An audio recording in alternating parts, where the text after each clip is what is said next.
박원순 시장 성추행 무고한 여비서 고발했습니다. 배청산 국민참여연대 여비서 무고죄 국민고발인단. 왜 무고죄로 고발을 했느냐? 확실한 증거가 나왔기 때문입니다. 정철승 변호사 페이스북에서 텔레그램 대화 포렌식 복구를 했는데요. 사랑해요. 꿈에서 만나요. 꿈에서는 돼요. 꿈에서는 마음대로 크크크. 보고 굿밤. 야 사장님 잘 지내세요. 아니에요. 그러나 저러나 빨리 시집 가야지. 내가 아빠 같다. 맞아요 우리 아빠. 꿈에서는 돼요. 뭐가 돼? 오히려 이 여비서가 박원순 시장을 성추행한 거 아닙니까? 문제는요. 이걸 노랑머리는 알고 있었다라는 겁니다. 김잔디라는 여비서. 자, 이 노랑머리 김재련은요. 피해자가 고소하면서 증거를 제출했다. 국민들의 알 거리를 위해 일부 증거 보여드리긴 했지만 국민이 수사기관이 아니라서 구체적인 증거를 보여드릴 필요는 없다. 이렇게 얘기를 했어요. 자, 고소인의 주장이 있고요. 국가인권위의 판단. 국가인권위가 고소인의 주장이 대체로 사실이다 이렇게 얘기해줬죠. 근데 보세요. 고소인의 주장은 부적절한 텔레그램 메시지 및 사진, 런닝 입은 사진. 이거는 그 여비서만 본 게 아니라 우리 전 국민이 다 봤어. 집무실에서 네일아트 한 손톱을 만졌다. 들었다는 진술이 있었습니다. 그랬다더라라는 이야기. 여성 가슴이 부각된 이모티콘 전송. 이것도 들었다는 진술. 증거가 있는 게 아니에요. 진술만 있다는 겁니다. 셀카 촬영 및 밀착 접촉. 사실로 인정되지 않았었고요. 무릎에 입술 접촉. 이것도 사실로 인정되지 않았고 집무실 내실로 불러 안아달라 요구한 것도 사실로 인정되지 않았고 관계 방법 설명하는 메시지 전송도 사실로 인정되지 않았습니다. 그러면 고소인의 피해 주장이 다 거짓말이라는 거잖아요. 물론 그 전에 예전 열린공감TV, 지금 더 탐사에서 많은 걸 보도를 했었어요. 4년간 성추행을 당했다라고 주장하는 그 피해 호소인. 자, 박원순 시장 생일날 시장실에서 촬영했는데 이게 고소한 여비서예요. 근데 박원순 시장 어깨에 손을 올리고 케이크를 커팅하는 칼을 손을 오히려 포개죠. 이렇게 잡습니다. 박원순 시장이 4년 동안 괴롭혀 왔는데 이런 행동을 할 수 있습니까? 안 되잖아요. 여성분들한테 물어보면 이건 다 안 된다고 합니다. 4년 동안 지속적으로 괴롭혀 왔다라는 겁니다. 그런데 그런 직장 상사한테 어깨에 손을 올리고 내가 손을 먼저 잡는다? 가능합니까? 여성들 100% 불가능하다고 얘기해요. 누가 누구에게 팔짱을 끼고 있는 것인가? 자, 공무원들 산행 갔을 때 이 여비서가 박원순 시장의 팔짱을 끼고 있습니다. 가능합니까? 이 시기도 이 여비서의 주장에 의하면 지속적으로 괴롭힘을 당하고 있던 시절이었어요. 성추행을 당하고 있었던 시절이었습니다. 눈도 마주치기 싫죠. 소름 끼치죠. 근데 먼저 팔짱을 끼고 있다? 가능합니까? 불가능해요. 이런 이야기들을 열린공감TV가 증거로 제시했지만 받아들여지지 않았거든요. 그런데 이번에 이게 나온 거예요. 텔레그램 대화 포렌식 복구 내역이 나온 겁니다. 2020년이에요. 2020년 2월. 사랑해요. 꿈에서 만나요. 꿈에서는 돼요. 꿈에서는 마음대로. 뭘 꿈에서는 되고 뭘 마음대로 하라는 거야. 그러니까 오히려 박원순 시장이 여기를 잘라냅니다. 문제가 있다 이거. 잘라내요. 그러나 저러나 빨리 시집 가야지. 내가 아빠 같다. 이렇게 선을 긋습니다. 뭘 꿈에서는 되고 꿈에서는 만나고 뭘 사랑하고 꿈에서는 마음대로 하래. 그러니까 아빠 같다면서 선을 그어버리죠. 이게 진실인 겁니다. 텔레그램 대화 포렌식으로 복구했는데 이게 나온 거예요. 문제는 이걸 김재련 노랑머리는 알고 있었다. 박원순 시장은 억울하다라고 저도 오래전부터 주장을 했었던 사람인데 열받는 건 민주당의 패미 국회의원들. 절대 용서할 수 없는 인간들입니다. 정춘숙, 꼴도 보기 싫은 인간이죠. 정춘숙은 박원순 시장의 28년 동지다. 한국 여성운동의 역사에서 박원순은 정말 첫손에 꼽아요. 둘째가라면 서러울 사람이다. 모든 장면에 다 있다 박원순은. 실종 소식이 전해지던 7월 9일 성희롱 고소가 있었다는 말을 듣는 순간 정춘숙은 직감한다. 이게 무고일 리는 없겠다. 사실이겠구나. 정말로 그랬겠구나. 장난하냐? 그거 알아? 이런 일에는 무고가 없어. 이게 정춘숙입니다. 28년 동지인데 이건 무고가 없어. 확정 지어버리죠. 절대 그럴 리 없는 사람이 그러는 걸 너무 많이 봤다. 확증 편향이죠. 이런 애들이 민주당을 그렇게 대응하게 만든 겁니다. 무고라는 생각은 안 했다. 그럴 리 없는 사람은 없다. 박원순에 대해서 이렇게 생각했다는 겁니다. 정춘숙을 절대 용서해서는 안 됩니다. 전화뿐 인간은 권인숙이죠. 35년 전 박원순 변호받았던 권인숙의 절망. 이런 기사가 있습니다. 권인숙은 35년 전 부천경찰서 성고문 사건의 피해자입니다. 당시 변호인이 박원순 전 서울시장이었어요. 그런데 권인숙이 뭐라고 얘기했냐? 고위공직자들은 바로 자신이 바뀌는 것이 가장 중요하다는 점을 방관했다. 고인이 되신 박원순 전 시장은 제가 본 어떤 공직자보다 성평등 정책을 열심히 펼치는 분이셨다. 박 전 시장마저 위력에 의한 성추행 의혹의 당사자가 될 수밖에 없었던 현실 앞에 절망했다. 장난하냐?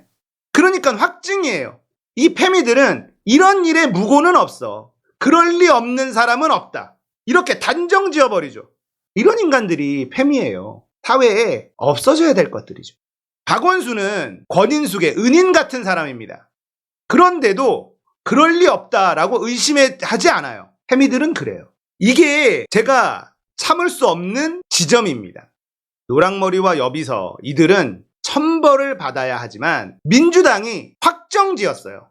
남인순, 박원순 성희롱 인권위 결과 수용, 피해자의 사과, 피해 호소인 지치한 것도 깊이 사과. 앞장서서 피해 호소인이라고 맨 처음에는 민주당이 이야기했어요. 피해자라고 이야기할 수 없다. 단정 지을 수 없다. 피해 호소인이다 얘기했더니 피해 호소인이라고 얘기했다고 발광하는 거야. 그걸 누가 했느냐? 얘네들 남인순, 정춘숙, 권인숙 같은 애들이 피해 호소인이라고 얘기하면 안 된다. 그것도 사과한다. 2차 가해다. 니들이 박원순 시장을 죽인 거야. 알아? 정춘숙, 권인숙, 남인숙. 특히 권인숙. 네가 어떻게 단 한 번도 의심하지 않을 수가 있냐? 권인숙 당신이 인간이야? 정춘숙도 마찬가지야. 28년 동지잖아. 어떻게 의심하지 않을 수가 있냐고. 남인순도 마찬가지.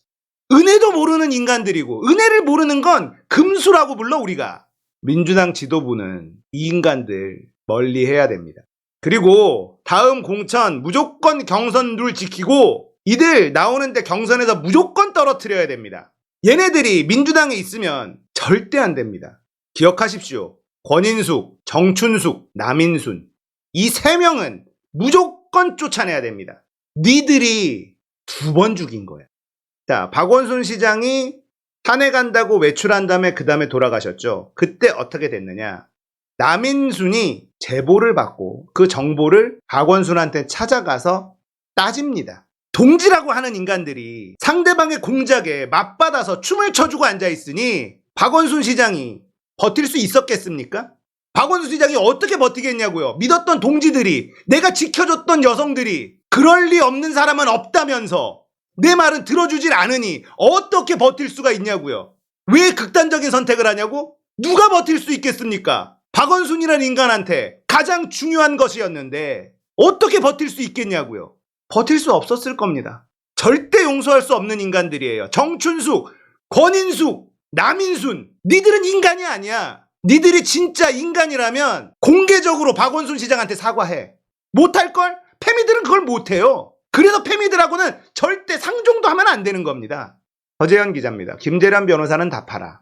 박원순 시장 사건을 어디서부터 어디까지 조작한 것인가? 어떤 팩트를 취사 선택해 숨기거나 공개한 것이다. 자, 김재련이 알고 있는 게 꽤나 있습니다. 여론조작의 시작, 우리가 기억해야 할 사진. 김재련 변호사는 대중 앞에 나서 디지털 포렌식으로 텔레그램을 복구한 게 마치 이것 하나인 것처럼 설명했다. 여비서가 박원순 시장의 부적절한 대화에 뭐라고 답을 했는지 혹은 여비서가 부적절한 얘기를 박 시장에게 먼저 꺼내지는 않았는지 대중은 알 수 없었다. 아니, 김재련 변호사조차 전체 대화 원문은 안 가지고 있는 것처럼 여겨졌다. 그러나 그것은 거짓말이었다. 김재련은 모든 내용을 알고 있었다. 대중에게 팩트를 취사 선택해 보여줌으로써 사실상 여론 조작에 성공해냈다. 이건 변호사로서 심각한 문제이다. 다들 기억하겠지만 이른바 무릎호 사건 같은 건 없었다. 박 시장을 성희롱한 사람처럼 결론 낸 국가인권위조차 이 사건은 보고서에 담지 못했다. 그런데 김재련 변호사는 박 시장이 여비서 무릎에 입을 댔다고 밝혔고 대중은 흥분하기 시작했다. 손병관 기자의 취재는 더 구체적이다. 목격자가 있었다. 여비서가 먼저 무릎에 호해달라 했다는 것이다. 그러니 인권위조차 성희롱으로 인정 못한 거다. 김재련 변호사는 답하라. 어디서부터 어디까지 내용을 알고 있었던 것인가? 국가인권위 조사 결과를 보면 박원순 사건은 아무리 보수적으로 보아도 언어 성희롱 같은 사건에 가깝다. 단순 성희롱과 위계에 의한 성폭력은 엄연히 다른 것이다. 그런데 왜 대중이 그 이상을 생각하도록 사건을 몰아간 것인가? 처벌받아야 되겠죠. 일단 어떻게 해서라도 명예를 회복해야 되는데 민주당은 진정성 있게 박원순 전 시장의 명예를 회복하는 데 앞장서 주길 바랍니다.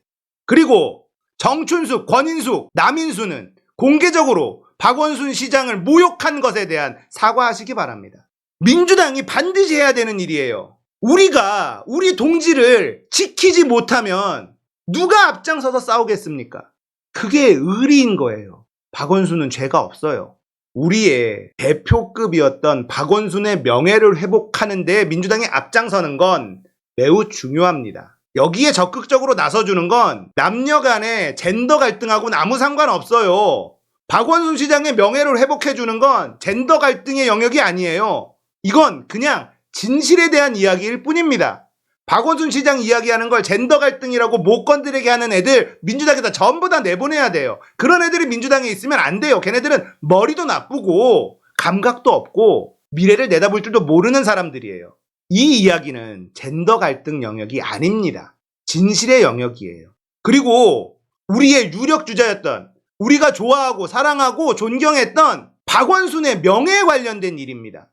민주당이 앞장서지 않으면 많은 사람들이 민주당을 의심할 겁니다.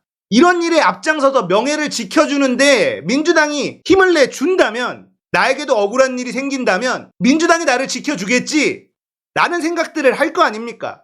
지금까지 민주당은 그러지 않았어요.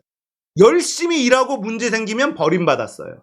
그게 지금까지의 민주당이었던 걸 알아야 됩니다.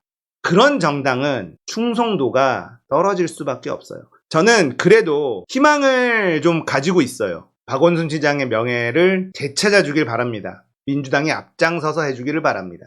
공지를 지키는 일 민주당이 할 수 있다는 걸 보여주길 바랍니다. 이재명의 민주당이 그런 걸 해준다면 민주당 당원들, 민주당 지지자들, 이재명 지지자들은 더 끈끈하게 뭉치게 될 거예요. 제발 이재명 대표가 공식적인 입장을 표명해 주길 바랍니다.